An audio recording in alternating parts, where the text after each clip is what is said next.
দক্ষিণ এশিয়ার আকাশে আবারও কি যুদ্ধের কালো মেঘ? গত বছরের মে মাসের সেই ভয়াবহ সংঘাতের স্মৃতি এখনও দগদগে। এরই মধ্যে সীমান্তে নতুন করে বেজে উঠল যুদ্ধের দামামা।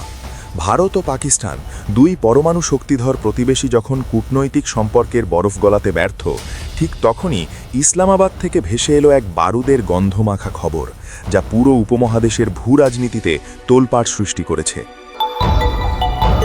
পাকিস্তানের সামরিক বাহিনী দাবি করেছে বেলুচিস্তানের মাটিতে তারা চালিয়েছে এক মরণঘাতী অভিযান।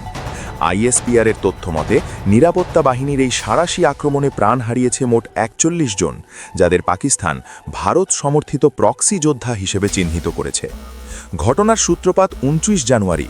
গোয়েন্দাদের দেওয়া তথ্যের ভিত্তিতে হরনাই জেলার দুর্গম উপত্যকায় হানা দেয় পাকিস্তানি নিরাপত্তা বাহিনী। শুরু হয় প্রচণ্ড গোলাগুলি। সেই শ্বাসরুদ্ধকর অভিযানে ধূলিসাৎ হয়ে যায় সন্ত্রাসীদের গোপন আস্তানা, আর সেখানেই লুটিয়ে পড়ে ৩০ জন সশস্ত্র ব্যক্তি। পাকিস্তানি বাহিনীর দাবি, অত্যন্ত নিখুঁত ও পরিকল্পিত ছিল এই অপারেশন। ঘটনাস্থল থেকে উদ্ধার করা হয় বিপুল পরিমাণ অস্ত্র ও বিস্ফোরক, যা মুহূর্তেই ধ্বংস করে দেওয়া হয়। কিন্তু নাটকীয়তা এখানেই শেষ নয়। হরনাইয়ের রেশ কাটতে না কাটতেই পাঞ্জগুর জেলায় চালানো হয় আরও একটি বিধ্বংসী অভিযান। সেখানে গুঁড়িয়ে দেওয়া হয় আরেকটি আস্তানা, নিহত হয় আরও ১১ জন। আইএসপিআর জানিয়েছে, এই নিহতদের কাছ থেকে উদ্ধার করা হয়েছে ২০২৫ সালের ডিসেম্বরে ব্যাংক ডাকাতি থেকে লুট হওয়া বিপুল পরিমাণ অর্থ। পাকিস্তানের দাবি, নিহতরা দীর্ঘদিন ধরে বিদেশি ইশারায় নাশকতার ছক ছিল। সীমান্তে যখন টানটান উত্তেজনা, তখন এই বিপুল প্রাণহানি কি দুই দেশের সম্পর্ককে খাদের কিনারায় নিয়ে যাবে?